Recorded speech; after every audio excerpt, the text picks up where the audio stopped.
ಪಂಚರಾಜ್ಯಗಳ ಚುನಾವಣೆ ಮುಗಿದಿದ್ದು ಮತದಾನೋತ್ತರ ಸಮೀಕ್ಷೆ ಹೊರಬಂದಿದೆ. ಪಂಚರಾಜ್ಯಗಳ ಪೈಕಿ ಇಡೀ ದೇಶದ ಗಮನ ಸೆಳೆದಿರುವ ಪಶ್ಚಿಮ ಬಂಗಾಳದಲ್ಲಿ ಬಿಜೆಪಿ ಸ್ಪಷ್ಟ ಬಹುಮತದಿಂದ ಅಧಿಕಾರಕ್ಕೆ ಬರಲಿದೆ ಅಂತ ಬಹುತೇಕ ಸಮೀಕ್ಷೆಗಳು ಭವಿಷ್ಯ ನುಡಿದಿವೆ.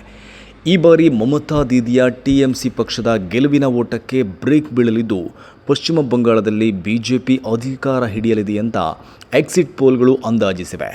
ಮ್ಯಾಟ್ರಿಕ್ಸ್ ಸಮೀಕ್ಷೆ, ಪಿಮಾರ್ಕ್ ಸಮೀಕ್ಷೆ, ಚಾಣಕ್ಯ ಸಮೀಕ್ಷೆ, ಪ್ರಜಾಪೋಲ್ ಸಮೀಕ್ಷೆ, ಪೋಲ್ ಡೇರಾ ಸಮೀಕ್ಷೆ ಸೇರಿದಂತೆ ಬಹುತೇಕ ಎಕ್ಸಿಟ್ ಪೋಲ್ಗಳು ಬಂಗಾಳದಲ್ಲಿ ಬಿಜೆಪಿ ಸ್ಪಷ್ಟ ಬಹುಮತದಿಂದ ಅಧಿಕಾರ ಹಿಡಿಯಲಿದೆ ಅಂತ ಭವಿಷ್ಯ ನುಡಿದಿವೆ. 294 ವಿಧಾನಸಭಾ ಕ್ಷೇತ್ರಗಳ ಪೈಕಿ ಬಂಗಾಳ ಅಸೆಂಬ್ಲಿಯಲ್ಲಿ ಬಹುಮತಕ್ಕೆ 148 ಸೀಟ್ ಅಗತ್ಯ ಇದೆ. ಈ ಬಹುಮತದ ಸಂಖ್ಯೆಯನ್ನು ಬಿಜೆಪಿ ಪಡೆಯಲಿದೆ ಅಂತ ಎಕ್ಸಿಟ್ ಪೋಲ್ಗಳು ಹೇಳ್ತಾ ಇದೆ. ಬಂಗಾಳದಲ್ಲಿ ಬಿಜೆಪಿ 150ರಿಂದ 175 ಸೀಟ್ ಗೆಲ್ಲಲಿದೆ ಅಂತ ಪಿಮಾರ್ಕ್ ಸಮೀಕ್ಷೆ ಅಂದಾಜಿಸಿದೆ. ಮ್ಯಾಟ್ರಿಕ್ನ ಎಕ್ಸಿಟ್ ಪೋಲ್ ಬಿಜೆಪಿ 146ರಿಂದ 161 ಸೀಟ್ ಗೆಲ್ಲುತ್ತೆ ಅಂತ ಅಂದಾಜಿಸಿದೆ. ಇನ್ನು ಬಿಜೆಪಿ 150ರಿಂದ 160 ಸೀಟ್ ಗೆಲ್ಲಬಹುದು ಅಂತ ಚಾಣಕ್ಯ ಸಂಸ್ಥೆಯ ಮತಗಟ್ಟೆ ಸಮೀಕ್ಷೆ ಹೇಳಿದೆ. ಪ್ರಜಾಪೋಲ್ ಪ್ರಕಾರ ಬಿಜೆಪಿ 178ರಿಂದ 208 ಸೀಟ್ ಗೆಲ್ಲುವ ಸಾಧ್ಯತೆ ಇದೆ.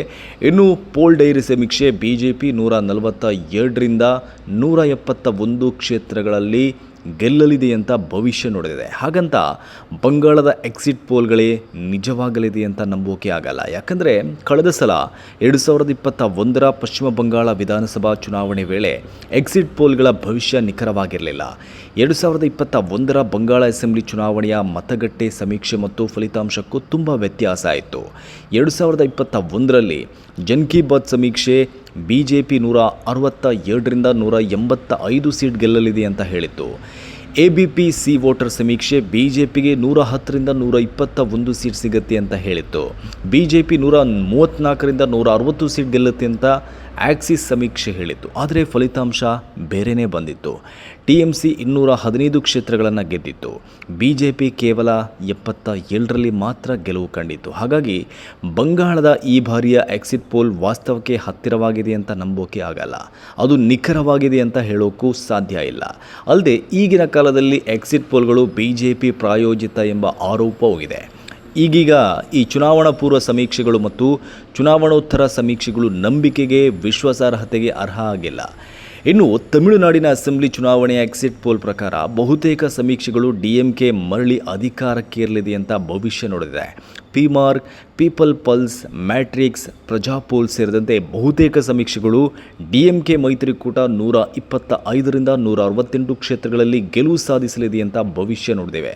ಹಾಗೆ ಕೇರಳದಲ್ಲಿ ಎಲ್ಡಿಎಫ್ ಮತ್ತು ಯುಡಿಎಫ್ ನಡುವೆ ಫೈಟ್ ಇದ್ದು ಯುಡಿಎಫ್ ಸರಳ ಬಹುಮತ ಪಡೆಯಲಿದೆ ಅಂತ ಎಕ್ಸಿಟ್ ಪೋಲ್ಗಳು ಭವಿಷ್ಯ ನುಡಿದಿವೆ. ಇನ್ನು ಅಸ್ಸಾಮಿ ಅಸೆಂಬ್ಲಿ ಚುನಾವಣೆಯಲ್ಲಿ ಬಿಜೆಪಿ ಭರ್ಜರಿ ಬಹುಮತದಿಂದ ಅಧಿಕಾರಕ್ಕೇರಲಿದೆ ಅಂತ ಎಕ್ಸಿಟ್ ಪೋಲ್ಗಳು ಅಂದಾಜಿಸಿವೆ. ಆಕ್ಸಿಸ್ ಮೈ ಇಂಡಿಯಾ ಸಮೀಕ್ಷೆ, ಮ್ಯಾಟ್ರಿಕ್ಸ್ ಸಮೀಕ್ಷೆ, ಜೆವಿಸಿ ಸಮೀಕ್ಷೆ ಅಸ್ಸಾಮಿನಲ್ಲಿ ಬಿಜೆಪಿ 80ರಿಂದ 100 ಸೀಟ್ ಗೆಲ್ಲಲಿದೆ ಅಂತ ಭವಿಷ್ಯ ನುಡಿದಿವೆ. ಪಂಚರಾಜ್ಯಗಳ ಪೈಕಿ ದೊಡ್ಡ ರಾಜ್ಯವಾದ ಪಶ್ಚಿಮ ಬಂಗಾಳ ಬಿಜೆಪಿ ಗೆದ್ದರೆ ಮತ್ತೊಂದು ದೊಡ್ಡ ರಾಜ್ಯ ತಮಿಳುನಾಡನ್ನು ಡಿಎಂಕೆ ಮೈತ್ರಿಕೂಟ ಗೆಲ್ಲಲಿದೆ ಅಂತ ಎಕ್ಸಿಟ್ ಪೋಲ್ ಅಂದಾಜಿಸಿದೆ. ಹಾಗೆ ಕೇರಳದಲ್ಲಿ ಕಾಂಗ್ರೆಸ್ ಮತ್ತು ಮುಸ್ಲಿಂ ಲೀಗಿನ ಬಾವುಟ ಹಾರಿದರೆ ಅಸ್ಸಾಮಿನಲ್ಲಿ ಕೇಸರಿ ಪತಾಕೆ ರಾರಾಜಿಸಲಿದೆ ಅಂತ ಮತಗಟ್ಟೆ ಸಮೀಕ್ಷೆ ಹೇಳ್ತಾ ಇದೆ. ಆದರೆ ಇದು ಮತಗಟ್ಟೆ ಸಮೀಕ್ಷೆಯ ಹೊರತು ನೈಜ ಫಲಿತಾಂಶ ಅಲ್ಲ. ನೈಜ ಫಲಿತಾಂಶ ಏನು ಅನ್ನೋದು ಮೇ 4ರಂದು ಬಹಿರಂಗವಾಗಲಿದೆ. ಅಲ್ಲಿಯವರೆಗೆ ನಾವು ಕಾದು ನೋಡಬೇಕಷ್ಟೇ.